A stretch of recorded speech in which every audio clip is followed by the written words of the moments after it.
So it's a great honor to have everybody here this afternoon. It's a great honor for me to be able to moderate a panel, which is all about, in effect, scaling up the impact that, the role of impact investing in the health arena.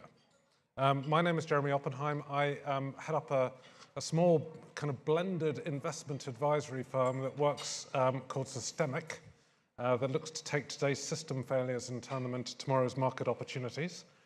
We have a wonderful panel here today, and it involves a number of participants in the Global Health Investment Fund.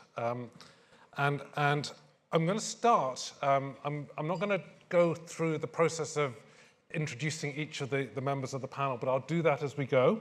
But I'm going to ask Khawar, who effectively heads up the fund, just to start by describing a little bit of the history, and most fundamentally, what's the opportunity for investment that you saw in and around healthcare in Africa and South Asia that got you guys fired up to develop what looks like an amazing investment vehicle?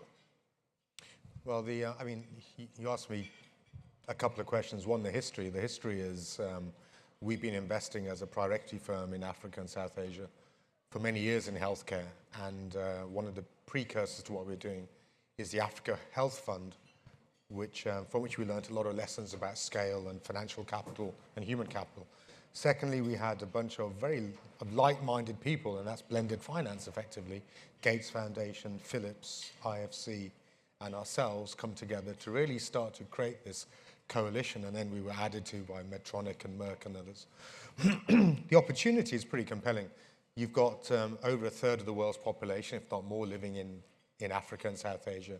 You've got massive urbanization, massive digitization, increasingly more, some of the largest amount of young people who want to look after their parents, and you do have an aging population as well. And so all that means you've got increasing resource and financial resource, but there are no health systems in many of these markets. If you take Lagos, for example, there's only 2 cath labs for 26 million people. There are hardly any linear accelerators for cancer. There's hardly any diabetes provision. In fact, if you look at the disease burden of non-communicable disease, it's interesting, with the global burden of disease that was published last week, how both Chris Murray now and Richard Horton are saying that in these markets, non-communicable disease has reached epidemic proportions in 1 generation, as compared to 8 generations in the West. So who's going to fill that provider gap? Who's going to be a trusted partner for government, for private payers, to provide good outcomes at affordable prices at low cost? And that's the gap we've stepped in with this fund. So let me stick with you for just a bit longer.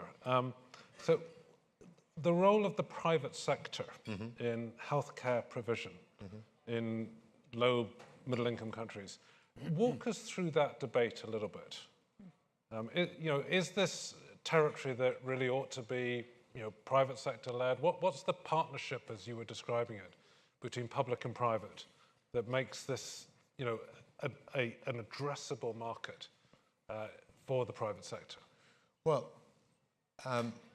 almost 70% by spend, by volume, and by amount of money in most of these markets is private sector healthcare. The government looks after some people, but not that many, and generally with pretty old machines and pretty woeful outcomes. And that's and the whole market has transformed. So how does the private sector transform itself to be a partner with government? And how does government become a payer, not a provider, to allow good private sector discipline, outcome-driven, to help bridge that gap? And I don't see any conflict there, right? The more, provided you are audited and you run to outcomes and low cost, you should be able to provide a great service and continue to invest. So we'll come back to that. And one of the things I'm going to encourage us to do roughly, once we've had an initial round or two of moderated questions up front, is to open it up to the audience. And I guarantee you, I hope at least, there's going to be a bit of a debate about private sector health access, who should get it in developing countries, because clearly that plays directly to the questions of broader social impact. Now, Henk, if I can turn to you at the other end of the panel, you're deeply involved in not only the fund side of it, but I assume the delivery of healthcare services in the countries in which the fund operates. And I'd be really fascinated to get a sense of you. What's different about the business model that the fund is supporting and developing to make healthcare available to a much broader set of actors in the rapidly growing cities in Africa and South Asia? Yes, so first of all, I'd like to say we're very happy also to work together with Abraaj in the fund. We do think that it all comes down to teamwork, where private has a role to play. Now for myself, over a third of my career, I worked in emerging markets. I've worked in Asia and in Latin America. And what you typically see is the difficulty you have is that, first of all, parts of the public sector, there is not enough money. And that means you need to think more creatively about things. Second, what people do tend to forget, that it's not about healthcare of today or tomorrow, it's about for the coming 10 years. So you also need to think much more longer term. Specifically in Brazil, one of the issues that I had is that governments tend to change after 4 years. So it was quite difficult to have that partnership for a longer time. And the third is that also we found out that it is possible to have the best, if quote-unquote, private quality into a public system. That is possible. And it is only possible when you work together as a team. So you link the objectives of the hospital, of the patients, of the doctors, together with the industry. Now, I do want to point out that making this possible in the emerging market is more difficult. There are more barriers. But therefore, I think it's vital that you work together in a partnership like in Abraaj. So sometimes it seems that it takes a little bit more time, but we just have to put more energy to make it happen. So can you talk a bit, Henk, and I'll come back to Khawar if it's better to ask you the question, but I get a sense that the approach that the fund is taking in terms of building an ecosystem of healthcare delivery, really starting at the primary end and the diagnostic end, correct, rather than at the classic tertiary and hospital end. Yes, there's something special about what you're doing, and even about the way in which you're thinking through how you in a sense create payment by results. It'd be great if you can share with us a bit more about what's different, not about the fund, but about how healthcare gets delivered through the way in which the fund invests. Yeah, so the delivery is basically, you have to understand that in emerging markets, there are many countries where going to a doctor is not normal. So that means that there is no infrastructure for what we call primary health care. So that means that if your child is sick, you don't feel well, or you think you might have a disease, there is not a first line where to go to. And that means that many people will go to the emergency of a hospital. And either they pay that with their own funds, so they pay cash money, or they have an insurance. So there are two things that are lacking. First of all, there is not the primary health care, where either people can be comforted by saying there's nothing wrong, take the simple medicine, go home. And the second is that also when there really is something, there is no referral to the secondary and the third one. So that means that our input also in the Abraaj funds is, let's together work on primary health care. Let's make a very clear referral to the secondary, and it has two big advantages. The first is you make it much more accessible for people. So that means you have to go to, let's take in South Africa, the townships where people live. I was 3 weeks ago, we opened one in Deep Sloot, where we will have access to around 25,000 underprivileged people that can go there. And when there is something, you go to the secondary, and then the secondary has less capacity constraint. Because you can imagine if everybody goes to the first aid of a secondary hospital, it becomes clogged. So it is a combination between a simple structure, but really making the investment. And that is why we think this fund is so enticing and so motivating. But you have to do both. You just can't only do secondary. You have to do primary and secondary, in my view. So we've got a basic thesis here, which is huge market for treatment of essentially non-communicable diseases, Correct. rapidly growing in the cities in sub-Saharan Africa and Asia, different delivery mechanism with a high focus on the upfront, right, end of the system. Correct. Right? And if done well, can actually relieve pressure on the public healthcare system, which is probably overwhelmed anyway. Is that, broadly speaking, Yes. the thesis here? Absolutely, and we are about to prove this because we already have some of those centers. We're working together for instance, in Kenya. And I think we're almost there when we prove it that we can replicate it. And that is also one of the reasons why I'm here, to see how we can now really make the step. You could almost say it works. I've been there. I've seen also the referral. But we strongly want to push this in a partnership. This is not something that Abraaj can do on its own. It's not something that other finance institutes cannot do on their own. Philips cannot do it on their own, and NGO and government also not. But if we work together, we can really make there step-by-step a difference. That's my strong conviction. So we're going to come back to the what does it mean to work together, because it all sounds lovely. Yes. Right? We all talk about partnerships all the time. Yes. But they're a pain in the neck often, right? So we're going to come back to the question of what makes for good partnerships and what, frankly, gets in the way of them. But I'd like to turn to Maria, who heads up private equity at the IFC. Have I got that right? Maria, you must be overwhelmed week in, week out with people coming to you with amazing pitches on things in which the IFC could invest in. Maybe you're not, I don't know. So the first question, are you overwhelmed week in, week out with amazing pitches of incredible funds that could be set up to do this kind of thing? If yes, tell us about them. If no, talk a bit about this one and how did this particular proposition stand out for you? Well, as the provider, private sector provider of capital in emerging markets within the World Bank Group, we are inundated with a lot of initiatives. Just to give you a sense, we have 300 funds in the IFC portfolio. Currently, it's about $5.7 billion of commitments from IFC into these funds. So everything comes in the door. And everything that we're looking to do, we want to have an impact. And that's a different impact for different types of funds, from very small to this very bold initiative that Abraaj is undertaking. You know, at the end of the day, I would say one of the things that I think a lot about for fund proposals that come in is, can you execute? Because PowerPoints, you know, there's a lot of PowerPoints and there's a lot of pictures. There's so much talk about impact. We're really looking for partners that we believe can execute. And I think that's one differentiating factor that we spend a lot of time on. In this particular case, we had the benefit, we knew Abraaj very well, and we knew them in particular in the healthcare space.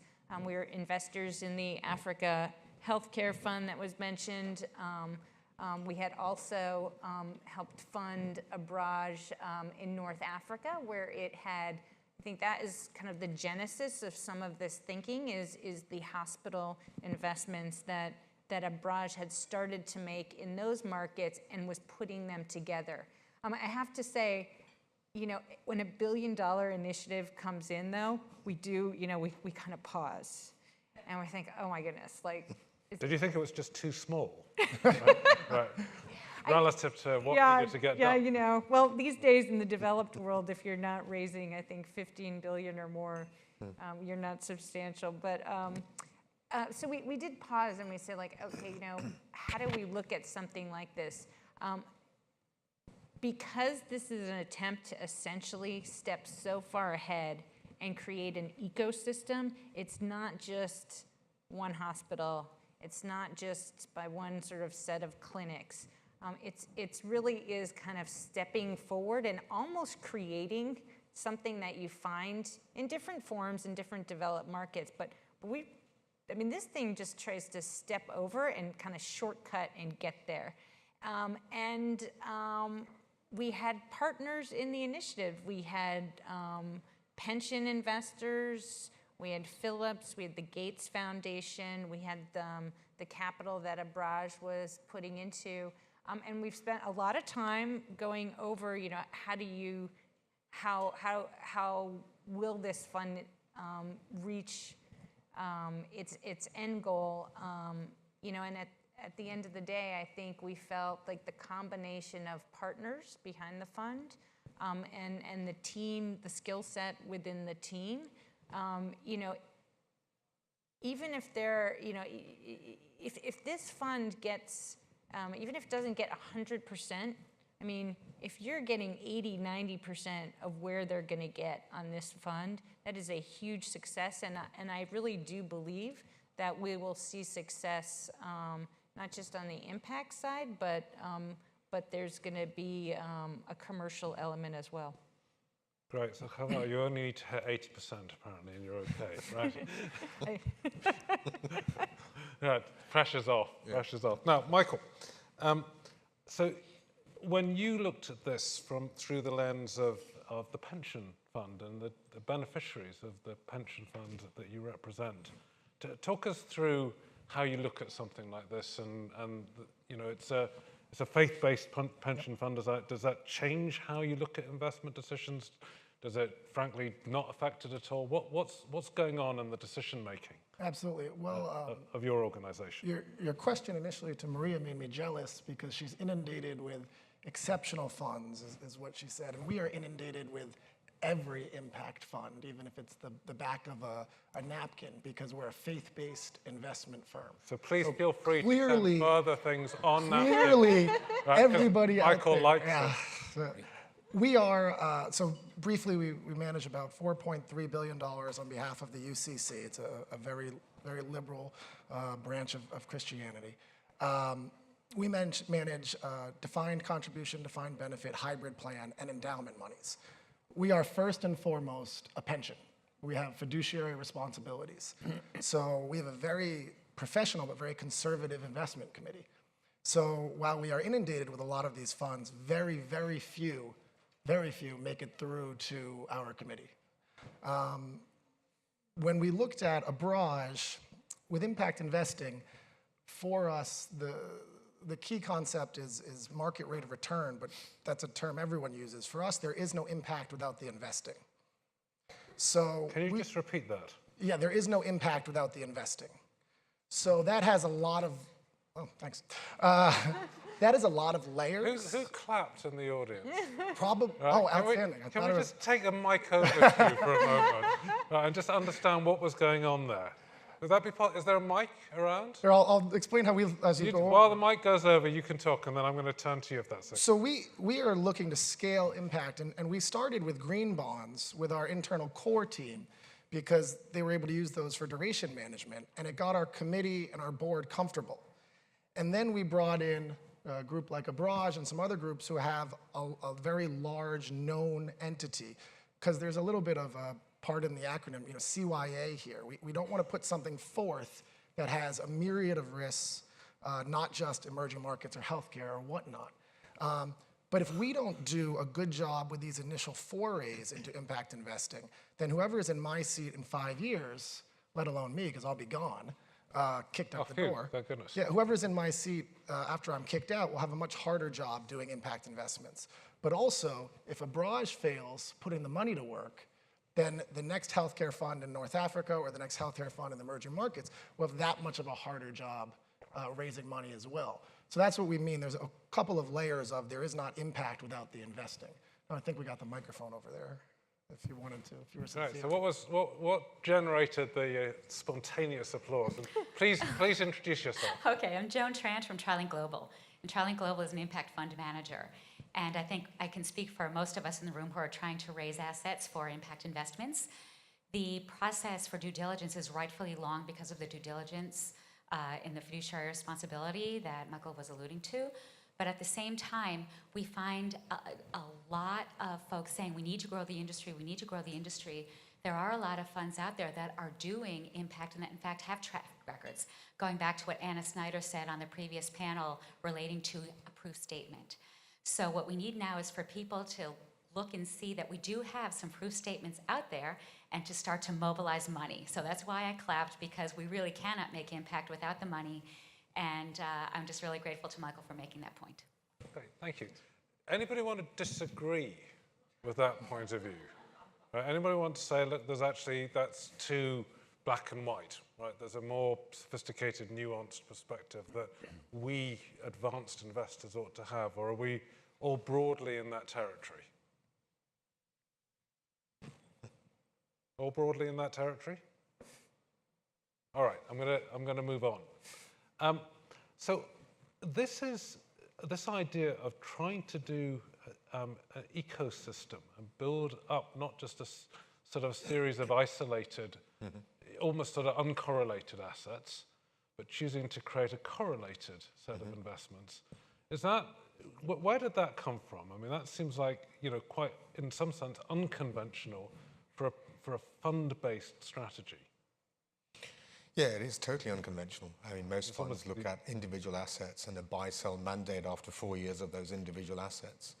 If you took that approach, we said we want to transform healthcare for 1 billion people across these markets.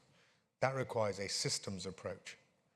Systems here mean the movement of financial capital and the movement of human capital. And from that flows quality across the platform. That means whilst we used a fund concept to raise the money for the ecosystem approach, because we used a fund concept because it's the concept most people know. But through that, we've invested now in assets that we are now putting together as a platform. So we bought a large hospital group in India that provides the human capital that can transform healthcare in Africa. And the real example of that right now is a hospital we bought in Nairobi, looks after 1 million people catchment area. There's not a single cath lab. We're building a cath lab within 9 months in that hospital using Medtronic, using Philips, using doctors from India to come in and validate the quality. We're training ICU nurses in India and bringing them back. The platform's starting to work. We're putting the same EMR systems into every hospital. That means we'll get the same data sets across different populations coming up into a data lake that allows us for the first time to understand the health outcomes and health behaviors of populations that has never been measured before. That powers the platform. And so we are procuring, we may procure 30 linear accelerators. We'll procure 30 MRI machines. So we have a procurement function that will make sure with Philips and our other partners we get best service, best quality in a way you can't do if you're buying one linear accelerator. So so this is brilliant, right? And I love it. I have a background in healthcare and what you're describing as best practice. How does it sit with this thing called a fund where you're supposed to liquidate assets and exit from things and turn over within certain periods to get money back to your investors? Because you're describing something that arguably is an integrated healthcare delivery model. Correct. Which in principle, is something that you can't easily take a piece of and flog off. We hope not to flog off little bits. We really don't. We hope this is an integrated platform that we keep for many, many years that really transforms many people's health. And we will find other ways of continuing to finance it and to provide exits for investors. We could create permanent capital vehicles. We could IPO the platform. There's any number of ways that we can keep the platform together. If you have a valuable platform that's unique, and we will have that because we'll have over 10 million people on the platform as patients soon. We'll have a unique set of doctors, we'll have a unique set of data, a unique set of specimens of those people. We'll have screened over 1 million people across Nairobi, Lagos, Karachi, Lahore, Hyderabad in the next few years in conjunction with governments. That's an absolutely unique system. That is in itself very valuable. So we can continue to finance it, it will continue to grow, and it will get better and better. Michael, turn. How did you think about this question of exits and risks and all that stuff? Well, I love hearing that because it's so inspirational, and the $1 billion fund, as Maria said, is incredibly ambitious. When we underwrote the fund from an investment standpoint and an impact standpoint, we thought about, great, that's the upside case. What's the base case or the downside case? And with exits, one of the difficult things with impact investing is what I refer to as kind of the impact exit conundrum. If we internally, I came up with this phrase, and forgive me the GIIN, we call it accidental impact. Now we know that impact investing has to be intentional, but accidental impact is the idea that the business itself is able to succeed and the impact is part of that. If it's concessionary, if it's a misaligned risk return, then when you sell it, the next person might not care about impact and then that impact might go away. So the platform would be ideal, but when we looked at the individual hospitals, the work they're doing, the things that we are measuring and others are measuring for impact, they are incumbent upon anyone who owns them to do this because it's the right way to operate a hospital and a healthcare ecosystem. And when you really dig into what Abraaj is trying to do here, barely mentioned educating nurses, right? You're creating an ecosystem of healthcare professionals.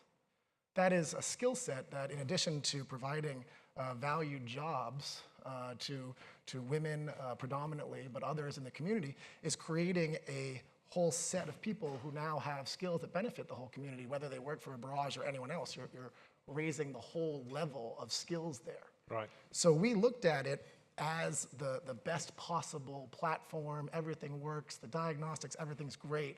And then we looked at it on the individual hospital bases, the cities, the countries, and said, what happens if this is how it works? And from an investment and an impact standpoint, we said, all right, this is still worth doing and worth championing. Maria, can I turn to you? So when I listen to this, it sounds absolutely awesome, right? And any sensible long-term investor, right, ought to, consider this as from the private sector, ought to be considering this, playing into these rapidly growing markets with very clear, accessible, kind of, if you will, a customer set that can pay for it, Why did we need the IFC in the mix? I mean, isn't this the kind of thing that the private sector ought to be able to do anyway, right? Without having, if you will, the support of what's the value add of the IFC in this? With any bold new initiative like this, whether it's in the emerging markets or maybe here in our backyard in New York, you typically need anchors to get off the ground. I think my counterpart in the pension world will say, you look to have anchors because the anchors can typically put forth the larger amounts of capital. IFC committed $100 million to this fund. And we did a lot of work with Abraaj in working on, how would the structure work with different kind of investors? How would we ensure that the governance would be something that private sector investors, commercially driven investors would be comfortable with? So we had spent a lot of time with Abraaj putting the initial capital in, along with Phillips, along with Gates, OPIC, and put that structure together and addressed some of the things that, with something of this scale, plus we had been in the emerging markets, and I think it helps also to have investors within your within the fund that are familiar with the markets that you're going into. So those kind of things, that sponsorship role can be key to get something like this off the ground. Let me then ask the follow-up, which is, if this were then to have, Global Fund, Health Fund 2, right, would you view it as success if, in fact, there was no need for the IFC to act as the anchor in the next fund? Oh, absolutely. I mean, if then there are commercial investors really rushing to get into something like that, we feel like our role has been You've done it. Done. Yeah. In fact, sometimes though we will continue to try to support groups like this because, frankly, very successful platforms, they can grow, and by being large and successful platforms in these markets, we want to also back groups that have the skills, have the proven capability, because we can actually then leverage our dollars even further. So we wouldn't necessarily step away, although we then do tend to move on to the next thing, because we feel like it's a sustainable platform. Right, and therefore it can move ahead. Right, be entirely. I should say we really don't expect IFC to step away.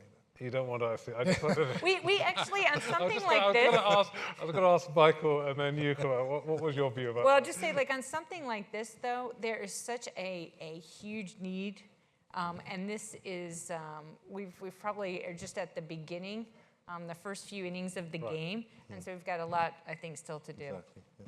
Michael, how important to you was it that the IFC was there and Bill Melinda Gates and? Sure.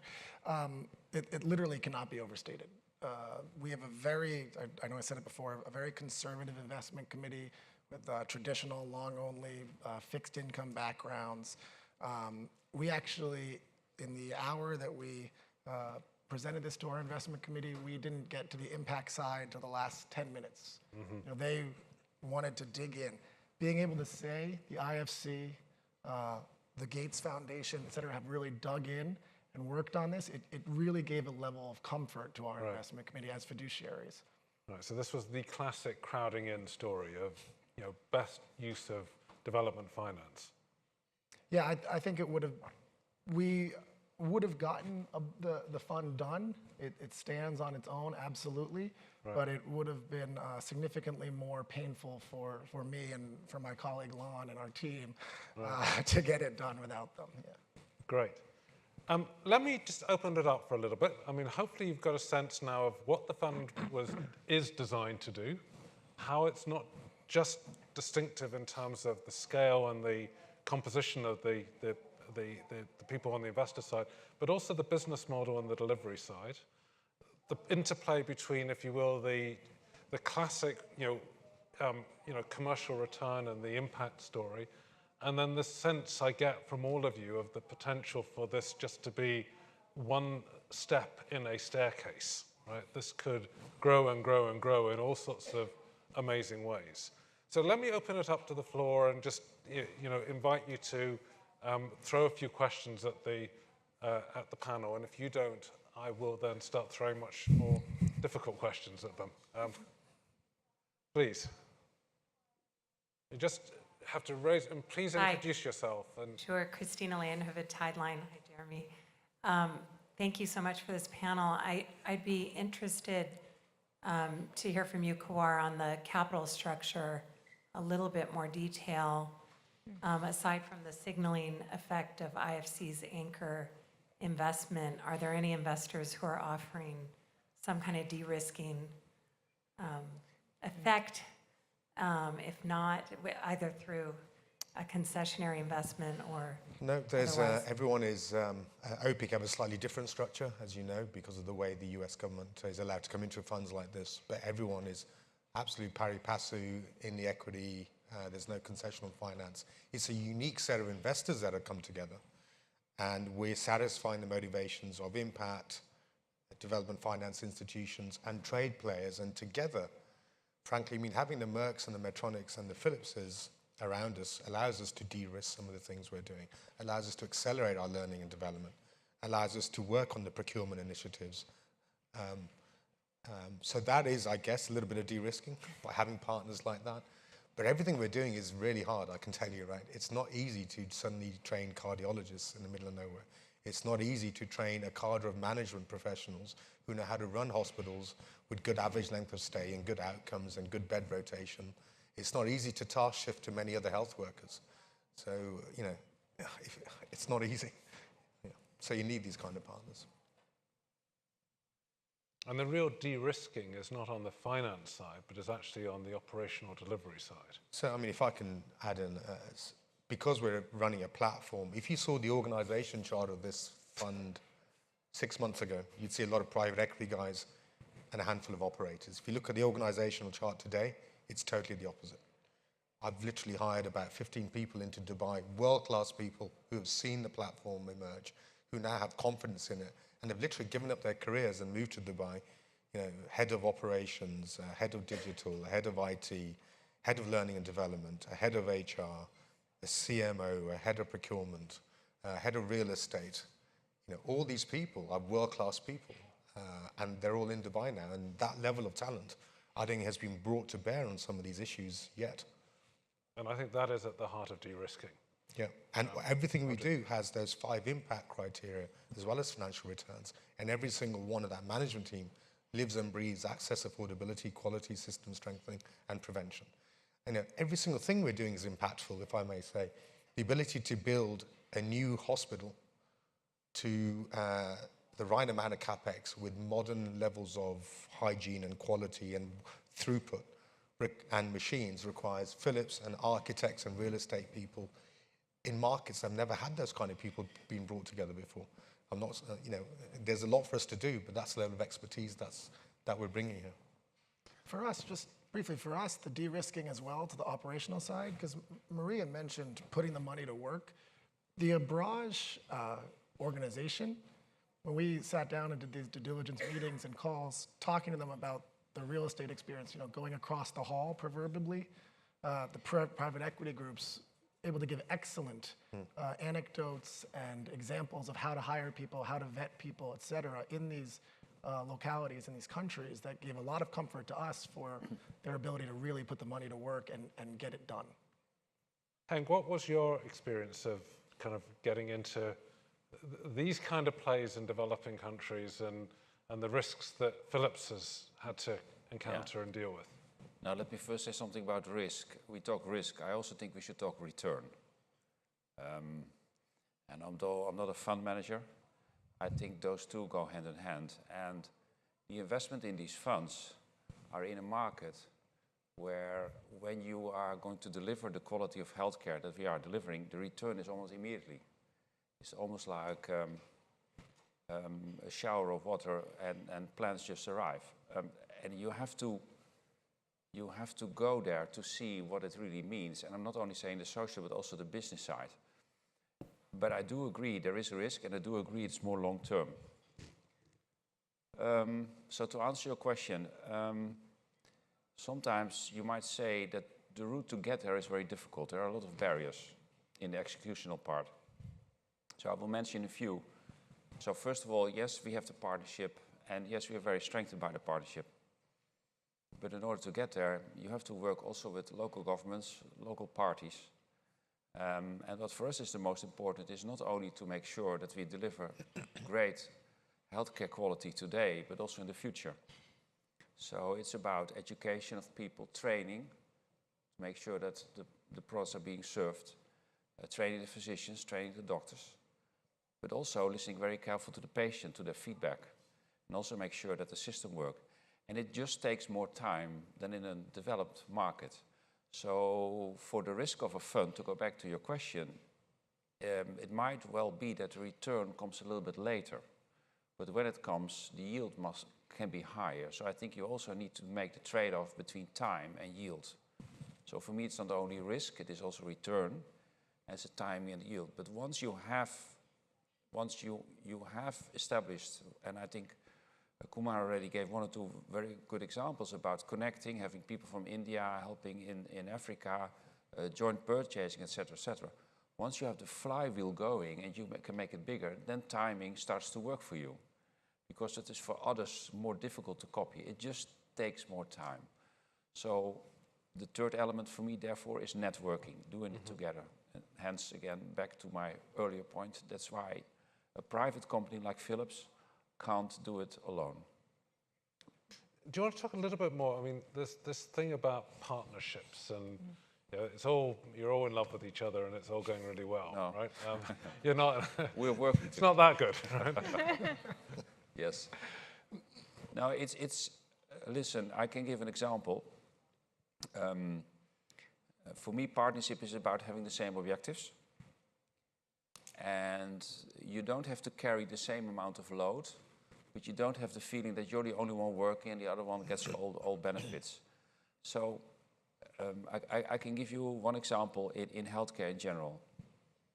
I worked on a project 3-4 years ago.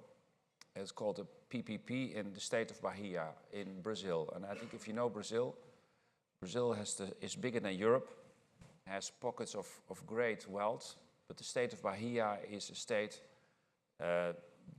is a state the size of France and could be located in Africa. There we work together with the governor, with the government, the local government, to improve 12 public hospitals. And how did we create this partnership? By very simple, focus on the output of healthcare. So how many patients? What do you see as correct output? How many lives should we improve? Which, by the way, also links with what we want to do in Philips. We talk about improvement of lives. And the moment we have cracked that code, then financing, managed equipment services, training of people, etc., it just becomes easier because you're working for the same objective. So in normal English, if we don't hit the targets, we will not get paid from the PPP, which I find a very good model, because in the private sector, but also in public, but especially in private, we also talk about targets and hitting your targets. So it's a language that we understand very well. But we use this in the public sector. Now the result is beautiful, but it took us 2 years. And I don't think if we would have done this in Europe or in the United States, it would have taken us 2 years. That's the timing. But now we have upgraded 12 public hospitals to the private level. And me, having lived now for 9 years in Brazil, I know exactly what's the difference in stepping into a public hospital in Brazil, in the state of Bahia, or a private. But these 12 hospitals, for the coming 12 years, have that level. And that's the impact what we can make in a partnership. We could not have done that alone.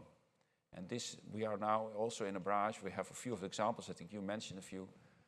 We just need to accelerate, do much more, take a little bit more risk, let's go a little bit faster. That's why I'm here. Right. More questions, please, at the back. Hi, yes, my name is Geeta Rao. I teach finance at MIT. A question for Mr. Mann, and coming back to investment risk. You're operating in all these emerging market geographies. I'm curious, at the GP level, how do you deal with currency risk? These are countries with volatile political and economic environments. I'm just curious, how do you deal with it? So we, what's your thinking? As a private equity firm, Abraaj has been investing in these markets for the best part of 20 years.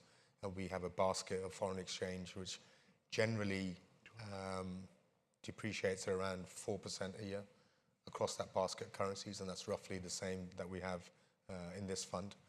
So we're not doing any, generally the equity growth, the revenue growth in these healthcare assets more than outweighs the currency depreciation. We do underwrite every single transaction to a currency depreciation that we run as a firm for every country. So that's the way we underwrite it, but generally we invest in consumer-facing businesses like healthcare, where you can outgrow that and outgrow that depreciation. Maria.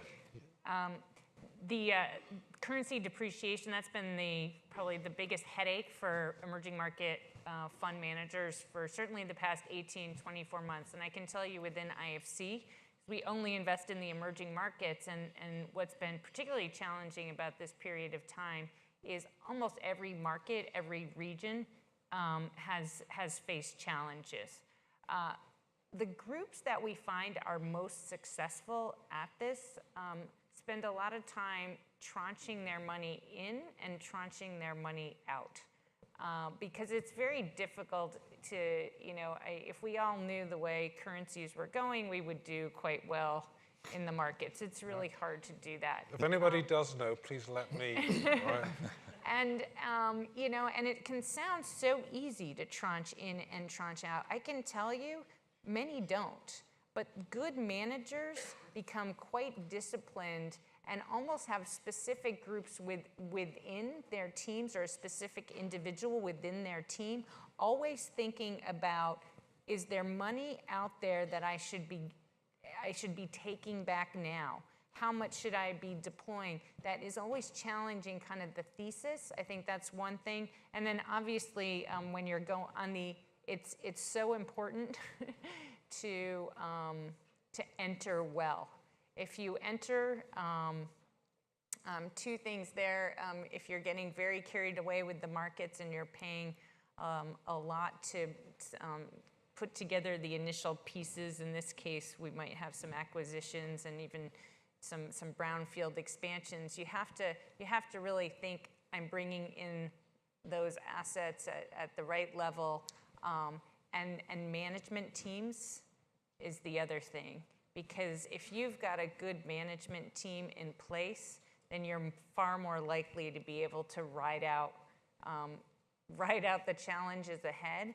And those management teams can be nimble to figure out, do they need to do a little bit more export versus domestic market, depending on what's going on at that time. Michael, were you worried about the FX of this? Ultimately, well, there were two things that brought us comfort. Ultimately, what Maria was just describing, I really would be hard pressed to put it better. It's about management team and basis. You know, if buying, entering appropriately can make up for a lot of unintended, unseen, and unforgivable mistakes down the road if you're purchasing correctly. But it's faith in the management team, in the fund, and their ability to do it. The other thing is the timing of when we entered, I forget exactly when it was.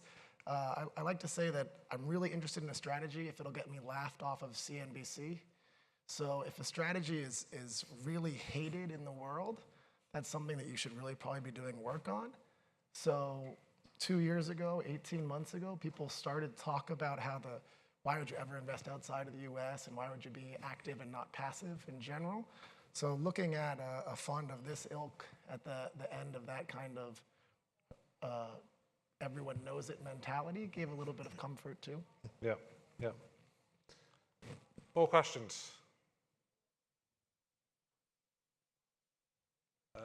Up at the front.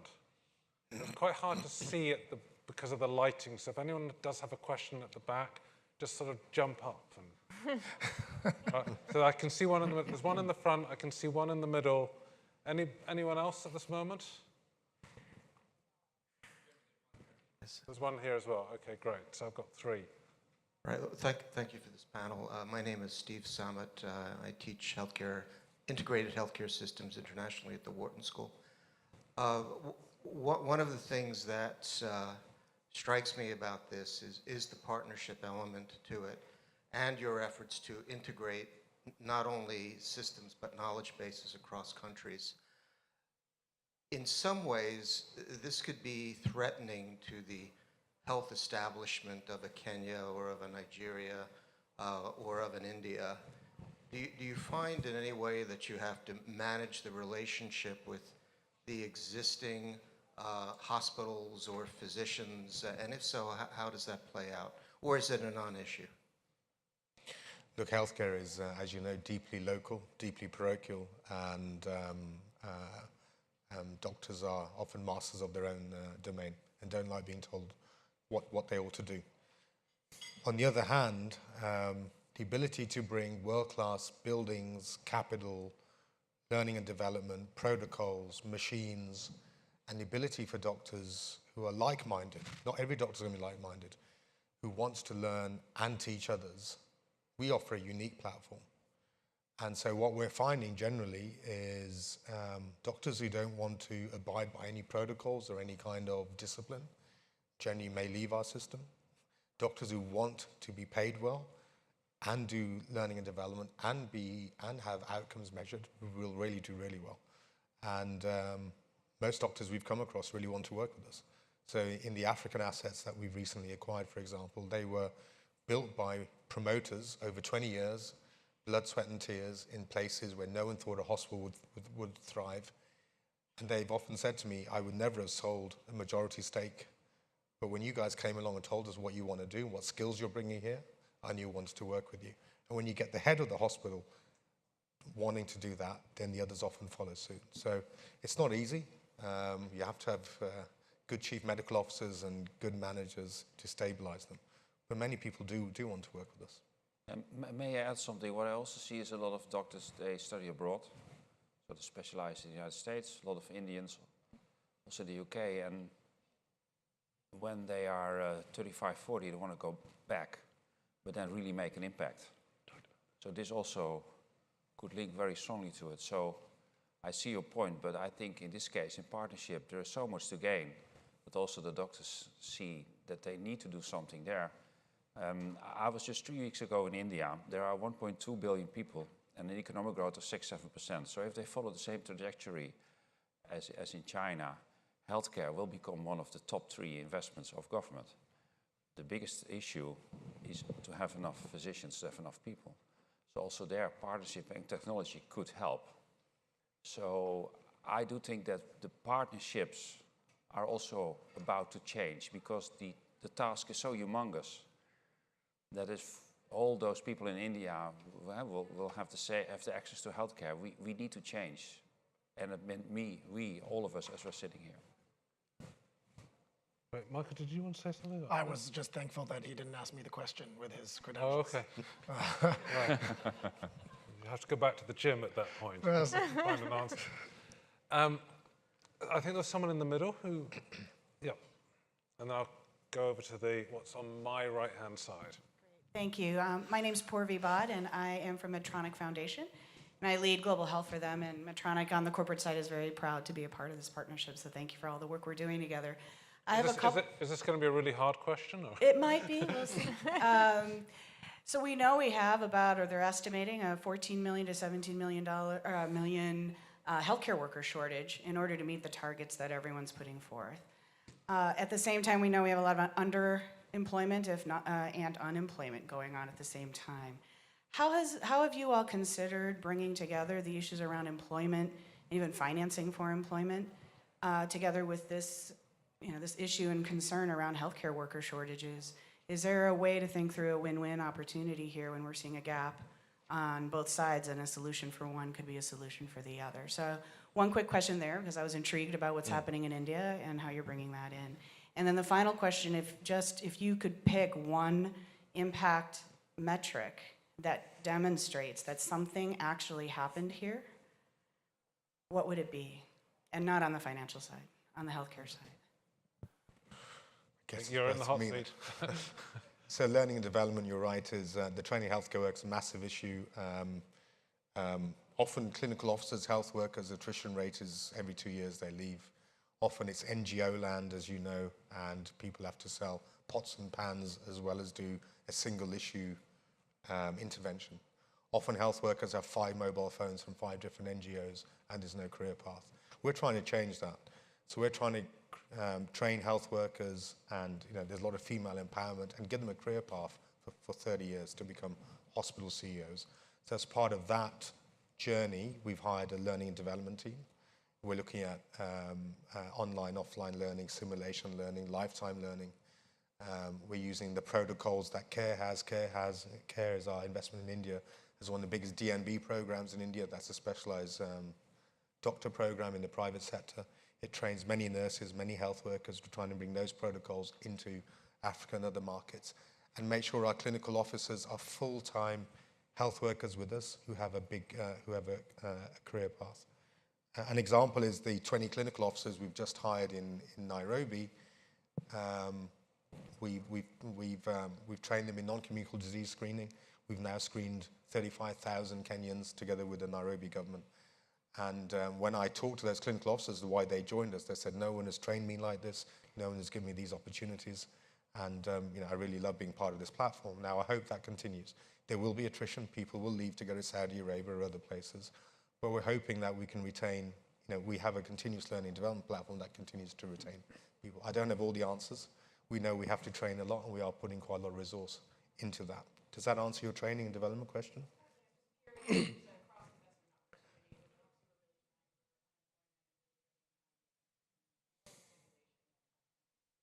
I didn't hear that part. She was saying that people who are trying to address unemployment, is there a cross opportunity for more funds to go towards healthcare training as unaddressed? Yeah, so we will be, as the platform gets bigger, we're putting a lot more effort into learning and development, and a lot more trying to recruit local unemployed, particularly women, particularly adolescent women, and train them to become health workers. A lot of that money is currently coming from the marketing budgets and employment budgets that we put in the transactions individually. So we're doing that ourselves. I'd love to be able to scale that up and bring other people, other funders into that, so we can improve that. we can't just build hospitals, we've got to build massive primary care and screening in the community. And we're building all those parts of the jigsaw and starting to join them up. So yes, we would like to do more there. And we're starting to build a team around that. What was your second question? Impact, one single measure. I'd love a response from everybody on the panel on that. We have 5 pillars, so it's hard for me to, if I had to pick out one. Really unfair, I know. It's improving access to those under $3 and under $10. So we measure that under every system. And for every single investment we've got a yearly KPI that it gets bigger and bigger and bigger for those, which means we have to task shift, we have to get into the community and continue to give good quality access to more and more people, which means more government schemes, etc. So we, at the pension boards, we think about impact investing within the framework of what our CEO came up with, a faith in finance. And that is because we are managing money on behalf of a specific religious group. And that generally, I was looking at the numbers of the SDG, it was very impressive when those people were rattling them off earlier. I believe it's numbers 5, 10s, and 13. It's underserved, environment, and women. If we were to choose one, because overarching all of that is what the church refers to as social justice witness. So if we were to choose one specific metric, it would be accessibility, because there is no, I was about to say an absolute, there is a significant social injustice of healthcare depending on your ability to pay for it, right? That's a significant injustice. So that one metric would be top for us for the social justice witness. So it's in the end, it's a justice and access metric. Maria? So if I had one dimension, I would agree with what's already been mentioned, but I'd like to talk more broadly, though, about the impact framework, because this is one of the biggest challenges, actually, we have right now at IFC. So we have always, I originally joined IFC in the early 90s. Back then, we had, everything we did, we have this development impact framework that we've got to lay out before we do any project. If you fast forward today, in fact, we have so much data. The biggest challenge we have is in conveying what is important about that data. It can be quite, we have a ton of data. These are very difficult markets. Gathering that data and having uniformity of data is a lot more challenging maybe than you think. I think in today's environment, with all of the technology that's out there, which is being disseminated faster than we expected across our markets, I think that may help us. But we're, in fact, at IFC putting in place right now a whole new impact framework, which is actually less about the impact. I think the impacts are largely the same, but what we find ourselves challenged by is delivering the stories in a way that investors then can use.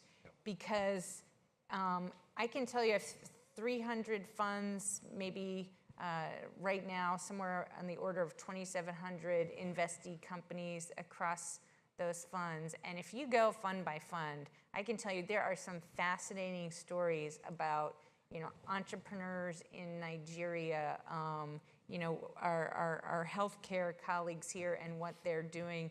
The fund already has investments in Pakistan, India, Kenya. We've got a lot of stories, but it's getting it up to sort of 3 or 4 metrics that can crowd in investors on a bigger basis.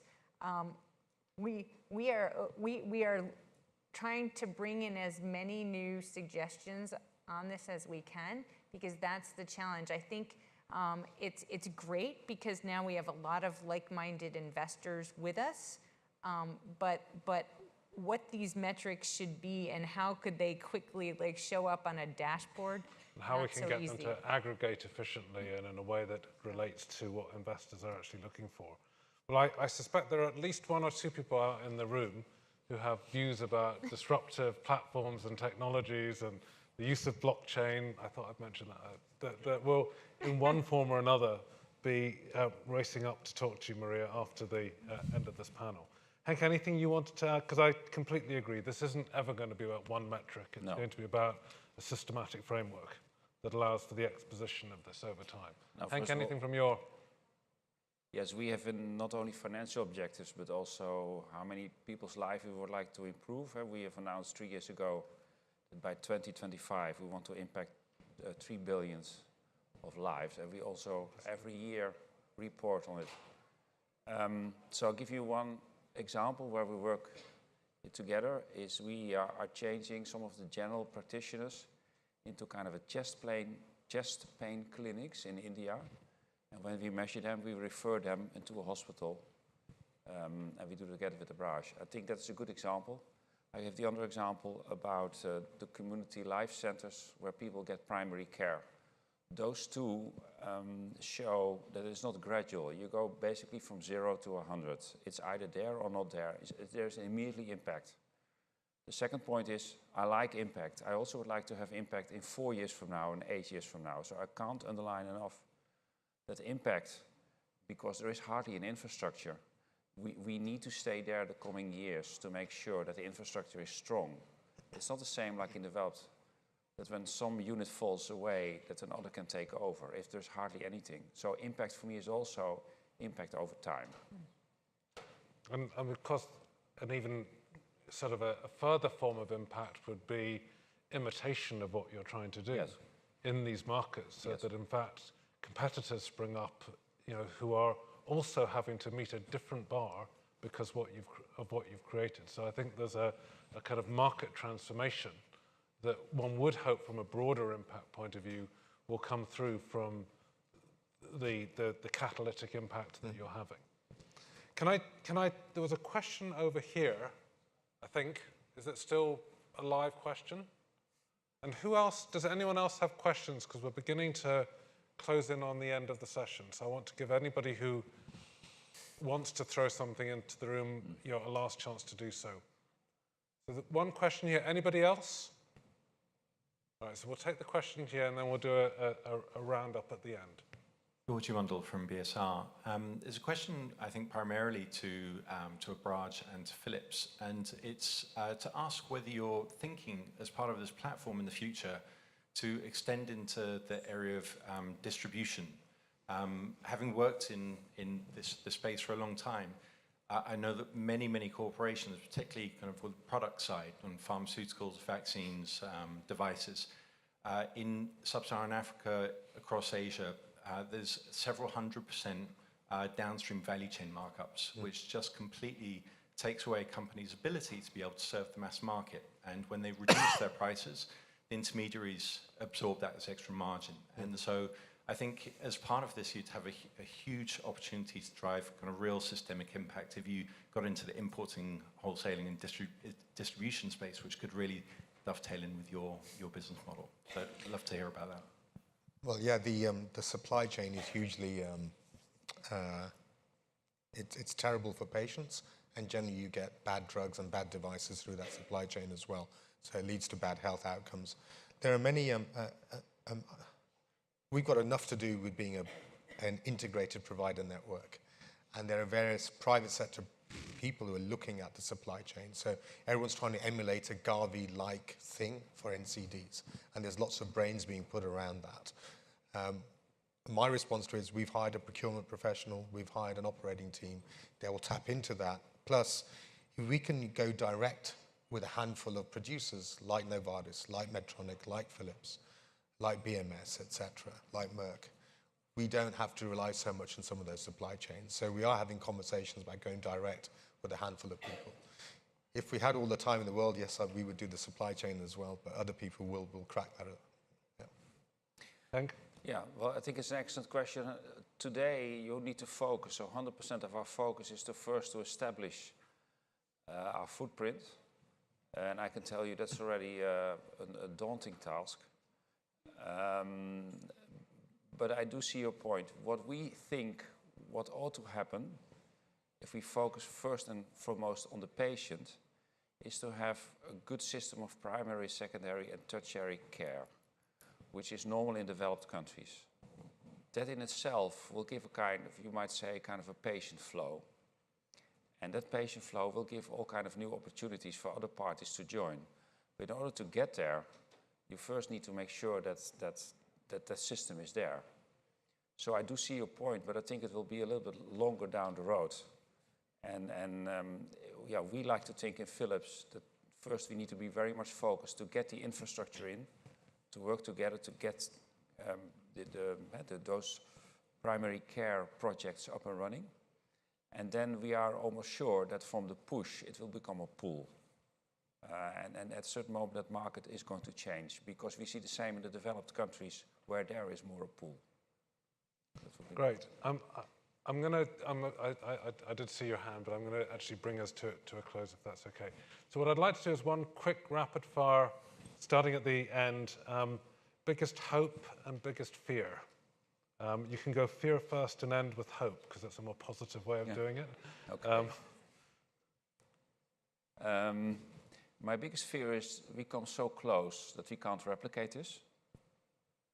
And my biggest hope is we come so close we can replicate this. And let me explain this. I very much like what you said about 20 years ago, thinking about etc. I think now all forces are focusing into the same direction. So first of all, these projects, I think my three colleagues here showed it is good business to invest in healthcare in emerging markets. That's first. Second, appealing not only to millennials, but also people a little bit older as millennials, you can do well, which is also, I think, a big motivator. So managing between fear and hope is just we need to grab this opportunity. So like you said, it should be not on PowerPoints, it should be in the field. And there is, for Philips, as being a partner of the Abraaj Fund, already enough proof points that hope is much closer than fear. Thank you. Maria? My biggest hope is that this platform creates a powerful demonstration effect across the target markets so that we see success coming out of Africa, we see success coming out of Southeast Asia, we see success coming out of North Africa, because the demonstration effect, that's very powerful for bringing the next round of investors in. So I'd say that's biggest hope. Oh, biggest fear. Biggest fear would probably be more geopolitical, that something happens, because I think the underlying fundamentals, the urbanization, the demographic trends, that supports the direction we're going.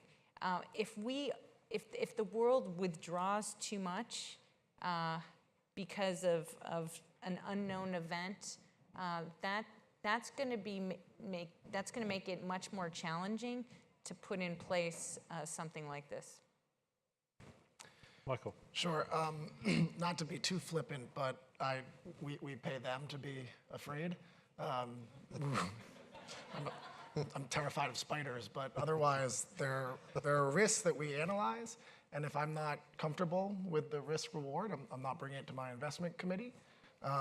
So my biggest concern from where I sit for this is geopolitical or some macro. You know, someone asked a question about FX, something like that we just can't control.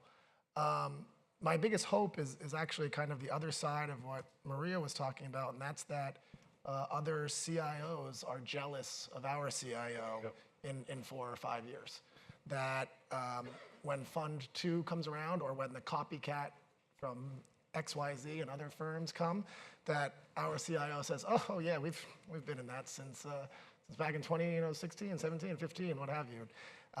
And that will be indicative that the financial returns have been there, that the impact has been there, and that this is scaling. Scaling impact.